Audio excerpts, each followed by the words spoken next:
We're back with another Klipper video. Today is going to be all about Z Endstops and Z probes. Hello everyone, Chris here. A while back we did a video on Klipper auto bed leveling where we used an Ender 3 V2 and a BL Touch probe.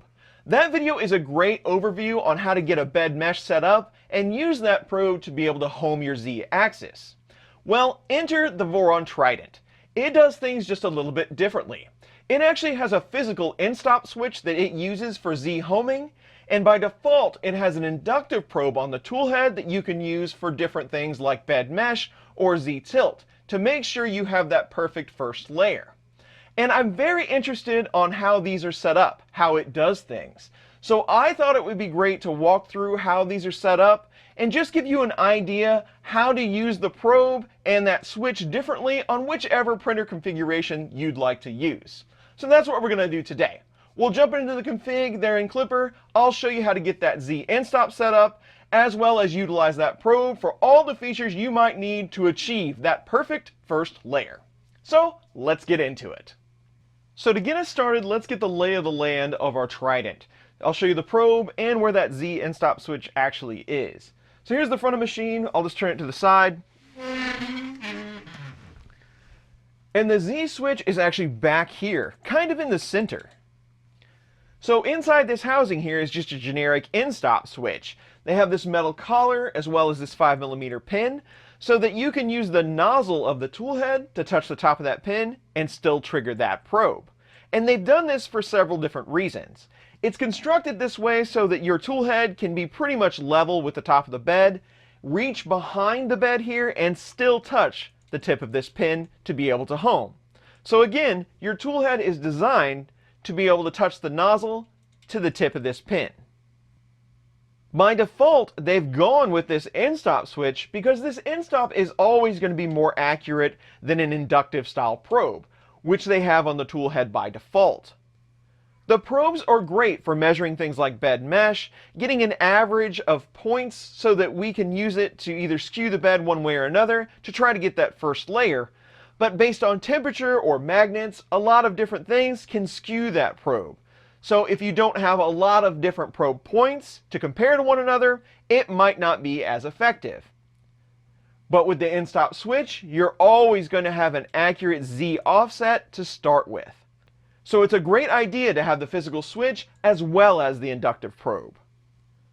And the first thing that I thought when I saw this design is, well, you home by default at 000. You have to set that up in the firmware.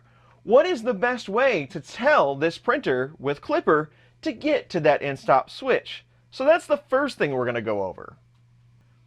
And as always with Klipper, when we're setting things up, it's important to note where the pins are that we're utilizing for these different features. Today we have an Endstop switch as well as an inductive probe.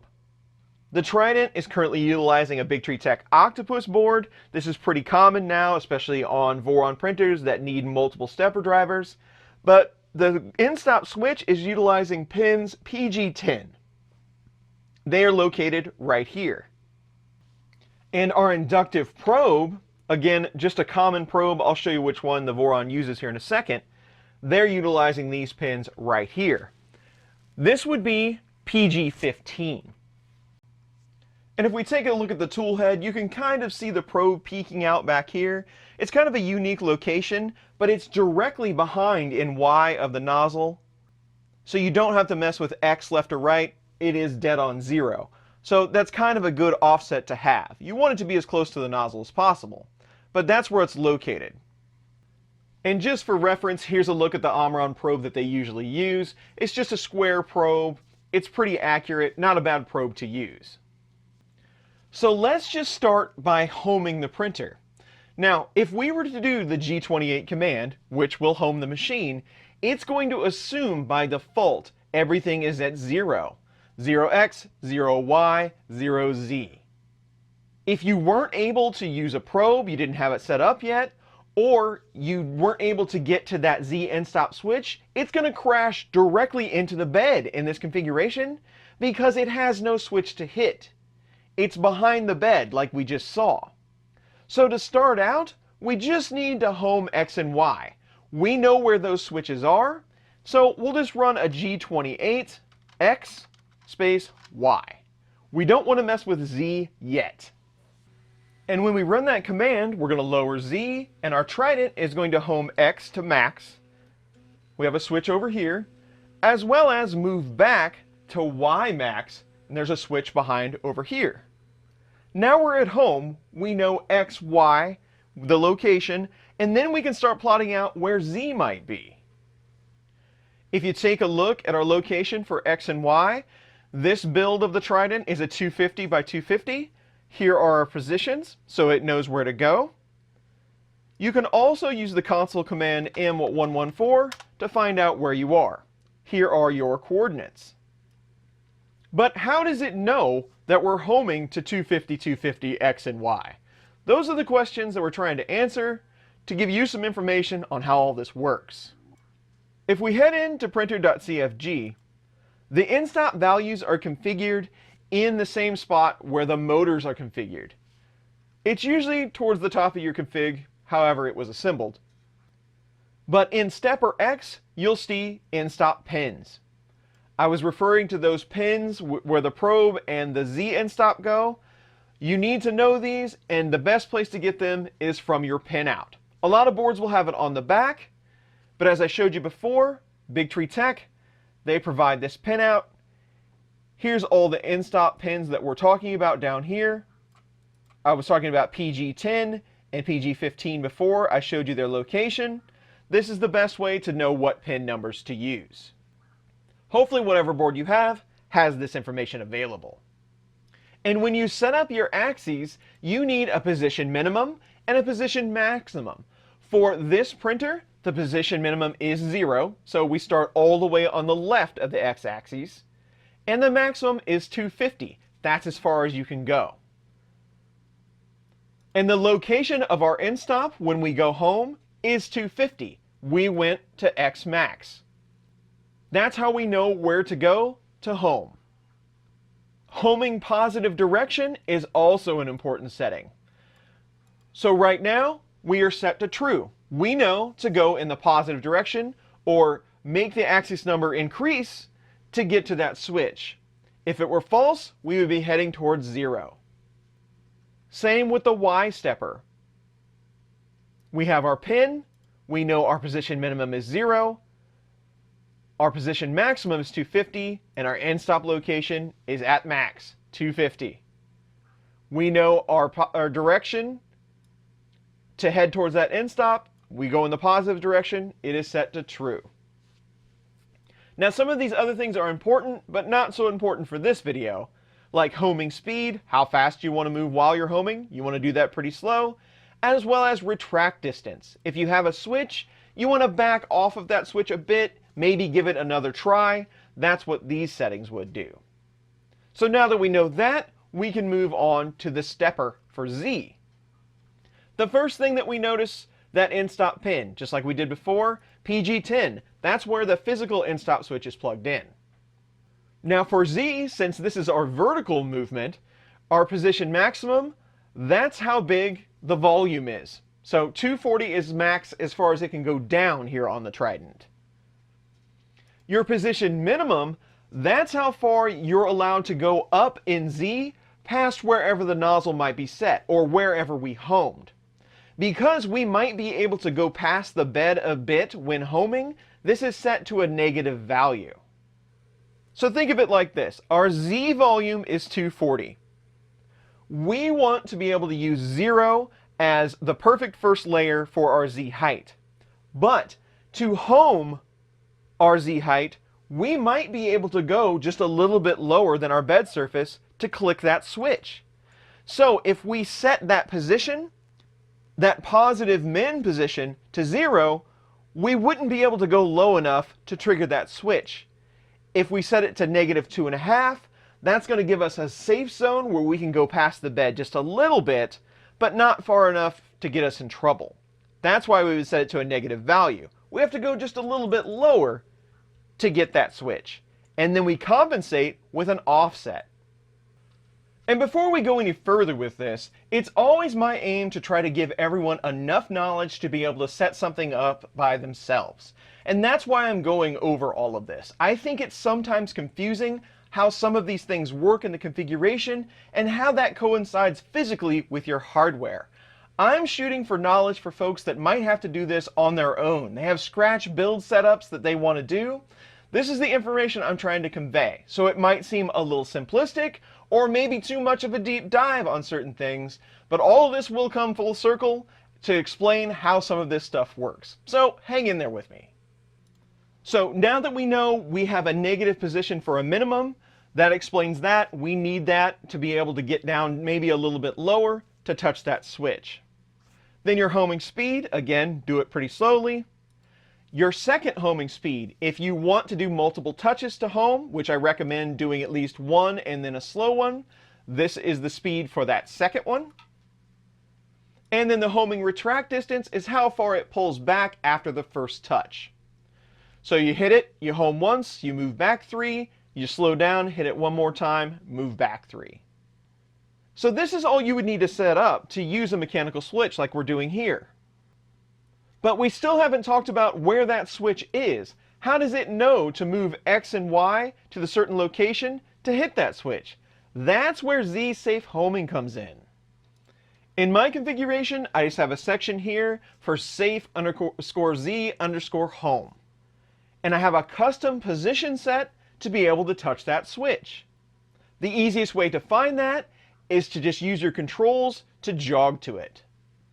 So we'll go to the dashboard, use our X and Y controls here to be able to tell how to touch that Z switch with the nozzle. So remember, we homed, we're at 250X, 250Y, max. Now it looks like we should be able to go all the way back on Y, 250, to hit that pin. We'll verify that, but we're nowhere near it in X. So we're just going to start jogging over to it. We'll worry about X first. And again, I'm just using the controls here in Mainsail. And you can just barely see the tip of that pin right here, but we'll get closer to it by jogging.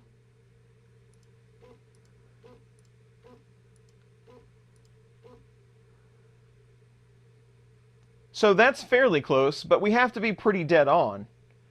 So now that we're kind of close in X, how about Y? Y still looks pretty good. I think we can set at 250. We don't have to move any more than that to be able to touch that pin. So now that I'm somewhat satisfied to be able to give me a closer look, I'm going to bring up Z a bit. And you'll notice if you try to use the controls to move Z, you would have to home Z first to be able to move it for safety concerns. But that's exactly what we're trying to do. We're trying to find this in-stop location so we can home it.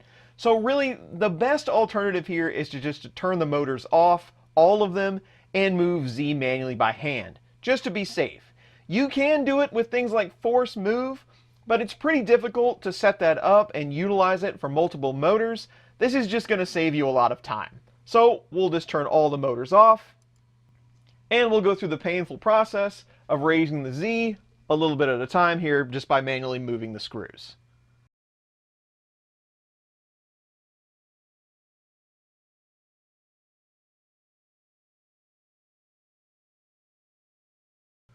But after doing that process, I'm now satisfied with the position that we were in.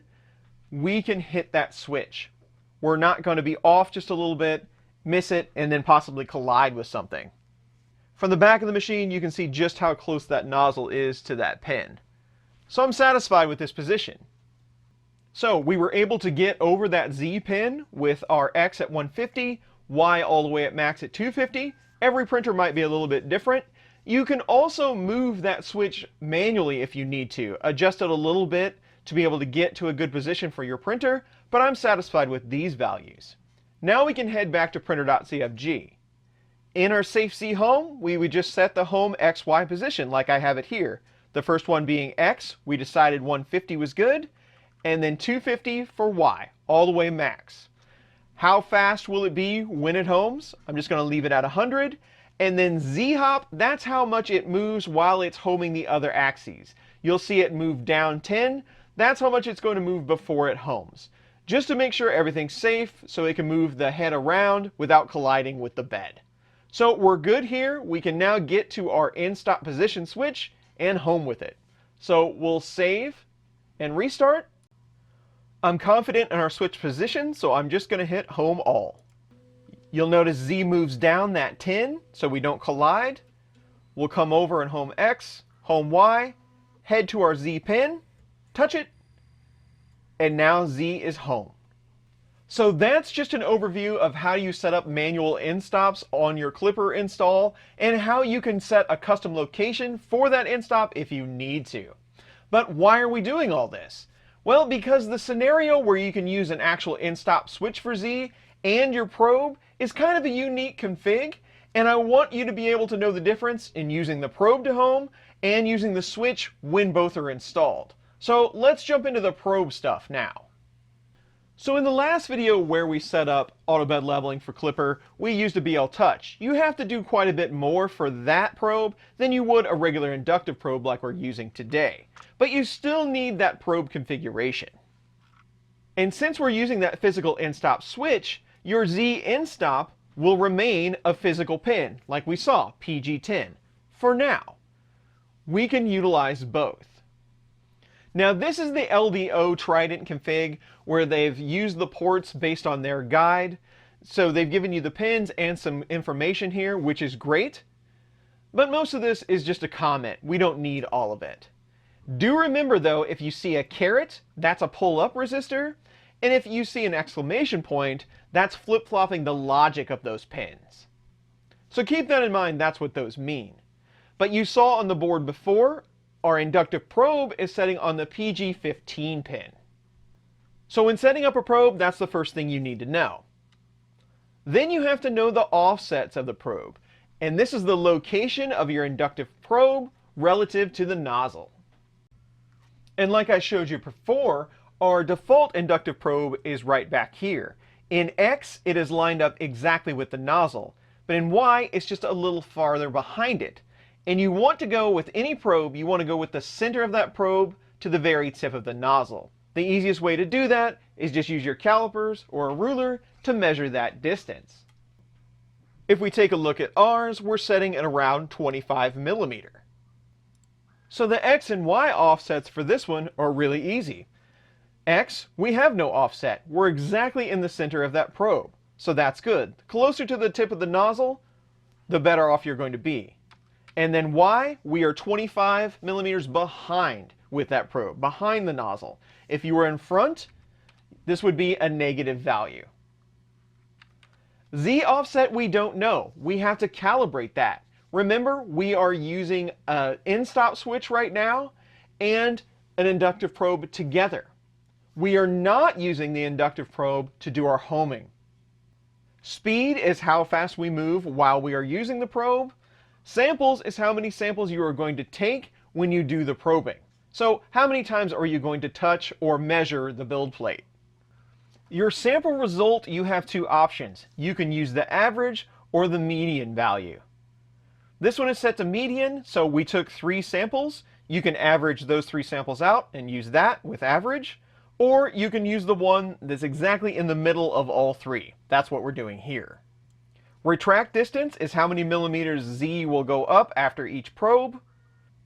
And then sample tolerance, that's the maximum Z distance that the sample may differ from the other samples. So we're taking multiples. It can only be 6 micron off of the other ones, or we're going to fail out.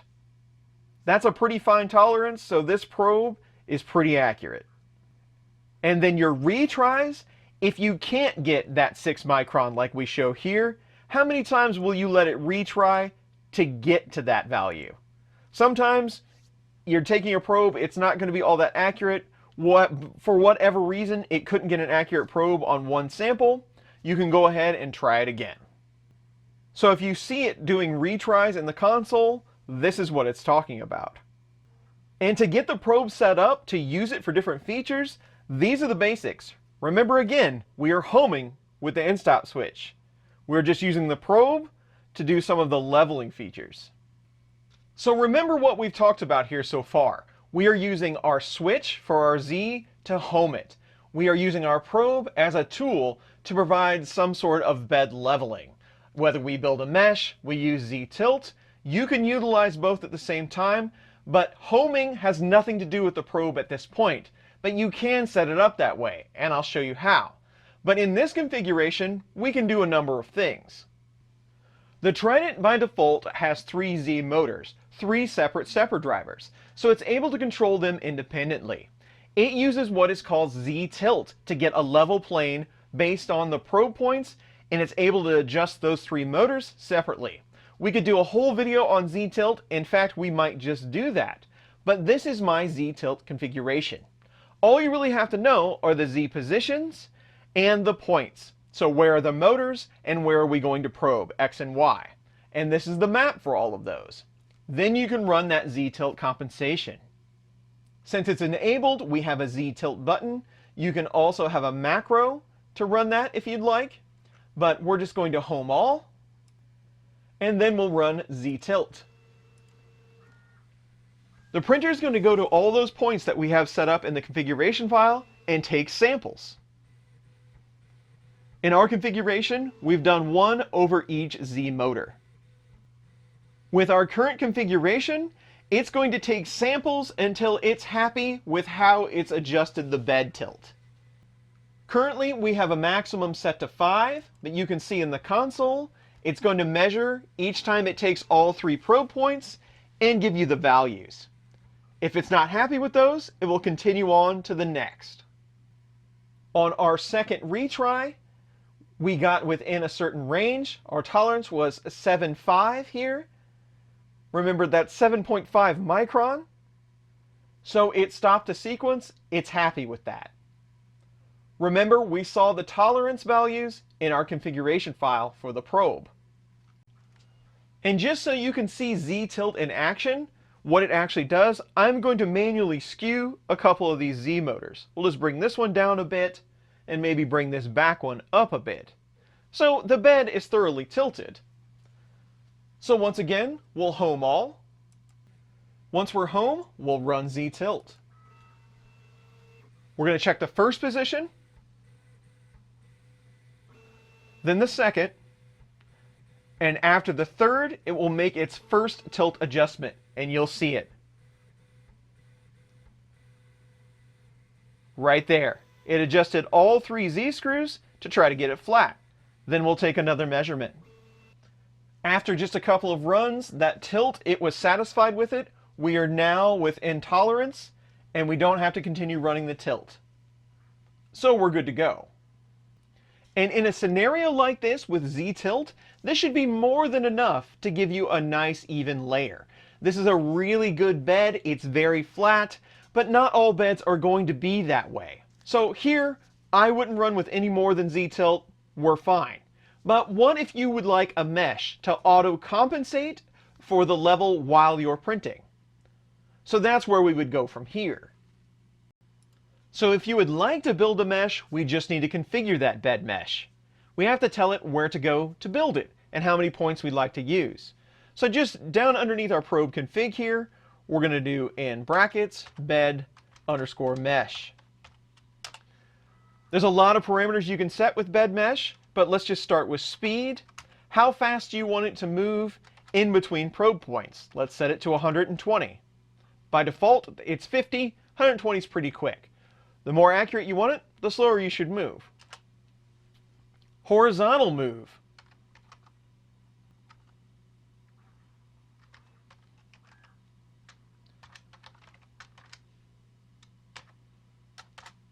This is the horizontal move for Z. How much would you like it to back up in between probe points? We'll set it to 5. Mesh minimum. What is the minimum probe location that you would like to start with? So on the 0 side, mesh underscore min, we have to set the X and Y value. So I'm going to inset our value just a little bit. Remember, we do have the offset set, so that's going to skew it a bit. But on our printer design, we should be able to get to Y30, X30 really easily. So let's start with 30, 30.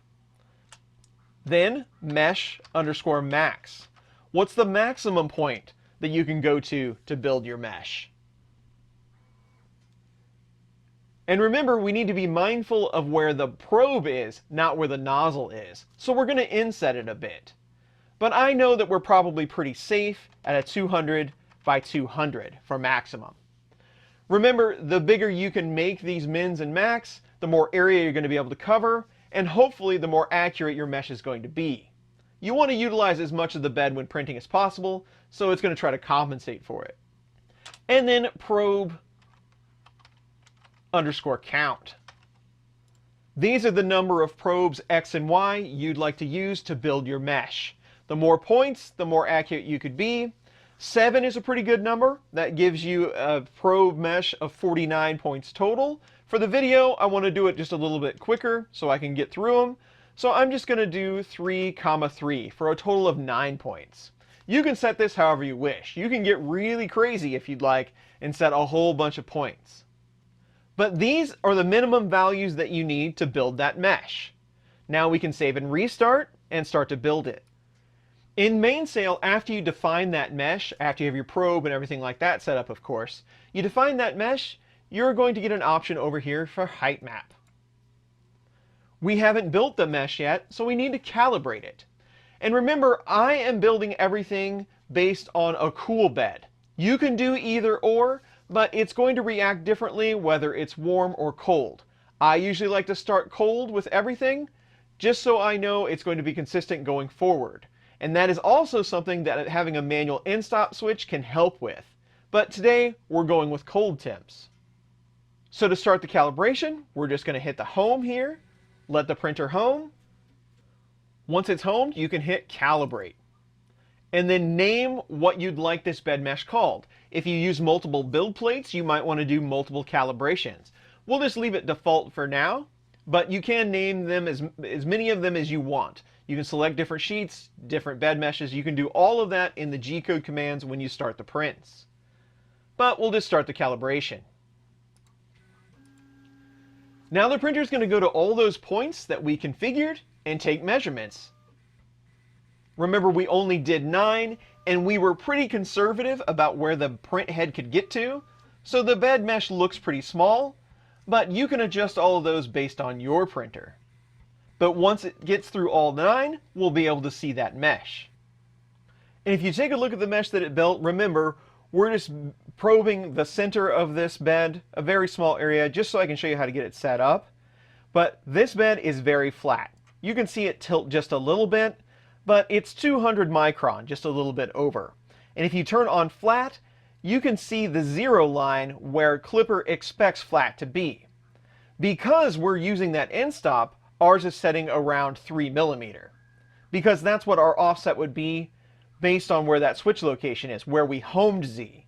That really doesn't matter. You just want to make sure that it's flat wherever the plane might be at. And this one is very flat. To utilize that mesh, you should load it before each print. You can see in our printer.cfg, we have print_start macro. That's the command you would run in your slicer. We do the Z tilt adjust at the start of every print just to make sure the bed's nice and level. But if you'd like to load a mesh, this is the best place to do it. You would just add in bed_mesh_profile space load equals, and then the name of the bed mesh we just created. Ours was default.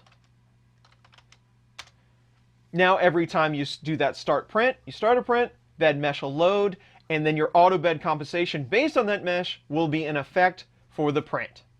Now there are things like fade height. We can get into that a little bit more. That's a deeper conversation, but that's how long this bed mesh would be applied.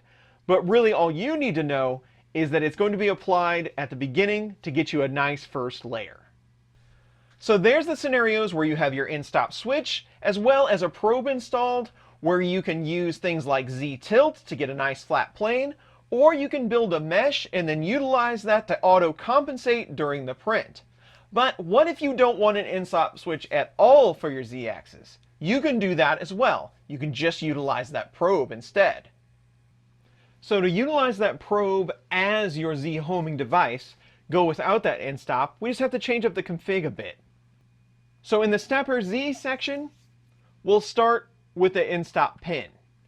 Now it would have to be a virtual pin pointing at our probe. And so I can flip-flop in between the two, because we're going to do some testing here in a minute. I'm just going to comment this one out and create a new one. Endstop underscore pin, colon, and for our Z probe, colon, Z underscore virtual underscore Endstop. And to be able to use that probe as the Endstop, you can use the same positions. Max, that's bed volume. Negative 2.5, that allows you to go in the negative past the bed if you need to. You wouldn't need to with the probe, but you can go ahead and leave that intact. Just be careful. You could hit the bed in certain scenarios. Homing speed, you can leave it, as well as the second home speed and the retract distance. You might need to retract a little bit further based on how your probe triggers.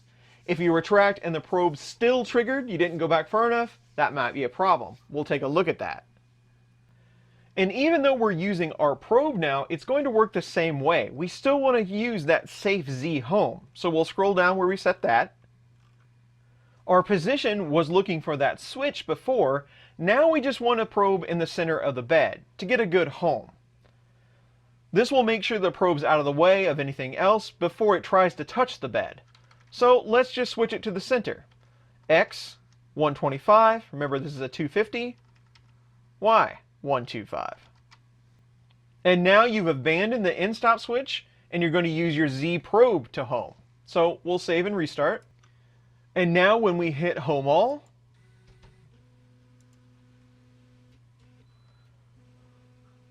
same as usual, we're going to home X and Y.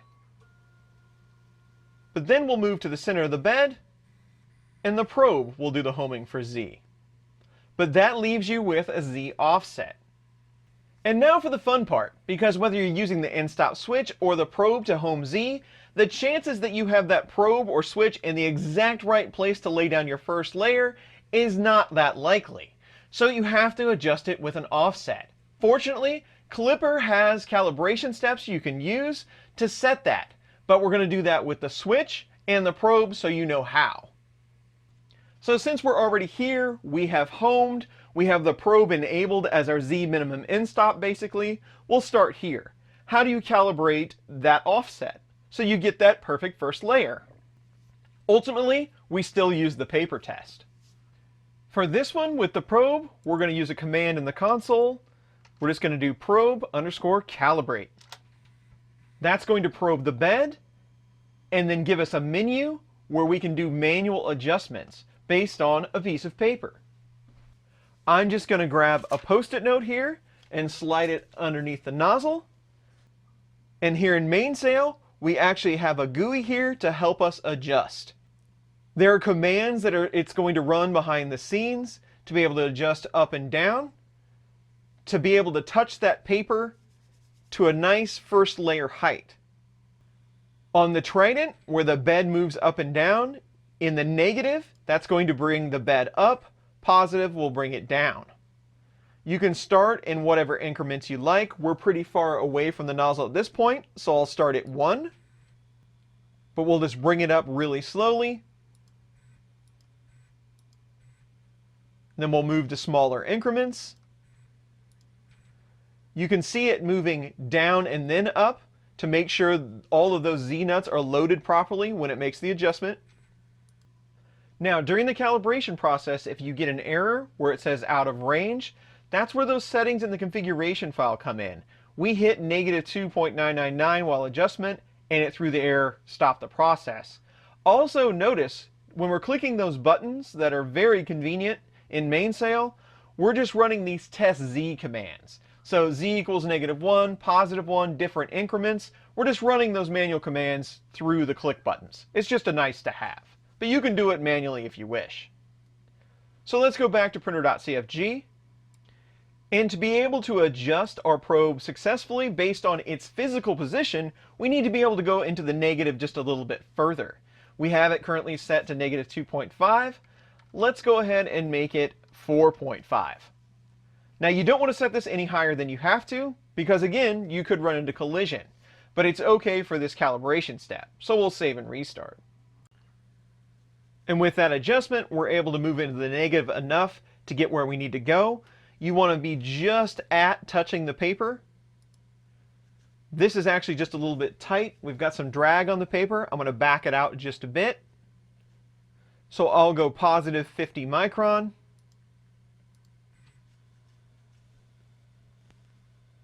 One more time. And now I'm satisfied that the nozzle is far enough away from the bed where it won't dig in. It's just barely touching that paper. That's a really good spot for the bed surface I like, which is smooth PEI and usually PLA filament. Now you might have to adjust it on the fly. You can do that from mainsail in small amounts with that baby stepping or the Z offset adjust. But this is going to be a great starting point.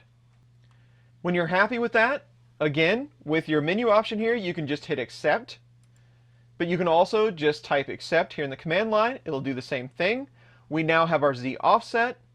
And then I always like to run the save config, which will restart your machine, but that will make it permanent in your printer.cfg. After that restart in printer.cfg, all of those settings are saved at the bottom of the configuration.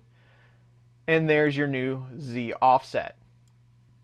And it's pretty much the same process for if you have a manual Endstop switch. So let's just go back to that configuration real quick. They're not hard to change in and out. You just have to know what you're doing. So we'll switch back to our switch position. No pun intended.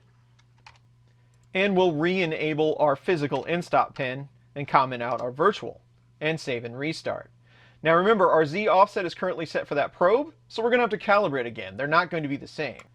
And this time, to configure the offset for our Endstop switch, because remember, it is just a little bit lower than the bed surface, we're going to home all. It's going to act just like it did before.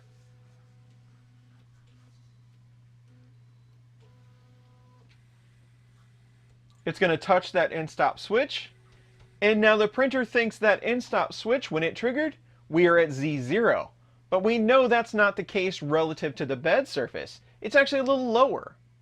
So to set that offset, the difference between the switch position and the bed surface, we'll just jog the printer to the middle of the print bed.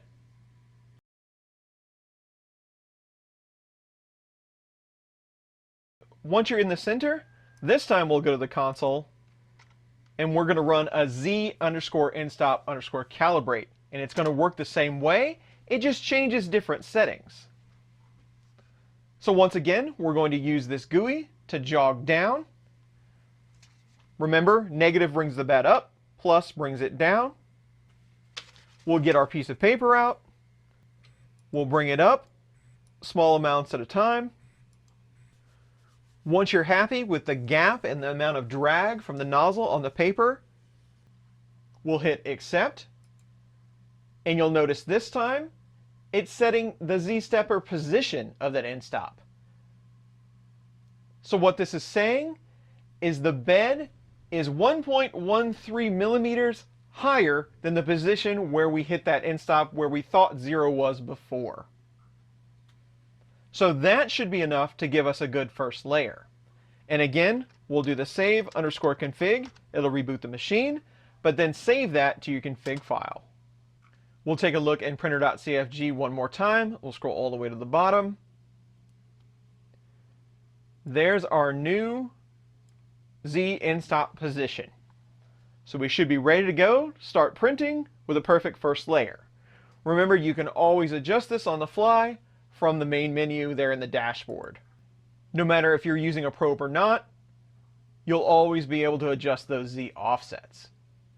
So there we go. There's a lot more information about Z Endstops as well as probes and how you can utilize them in Klipper. And again, this all came about because of the Trident build. It has both a manual Z Endstop and a probe, and you can use different kinds of probes here. but you really need a base understanding of how all of this works before you move into those types of things, or different kinds of bed leveling. It took me a little while to get my head around how they utilize this Endstop in this unique location to be able to do all this stuff, but it does really work well. So hopefully me sharing this information with you was helpful. That will be it for today, and I'll see you really soon on the next one.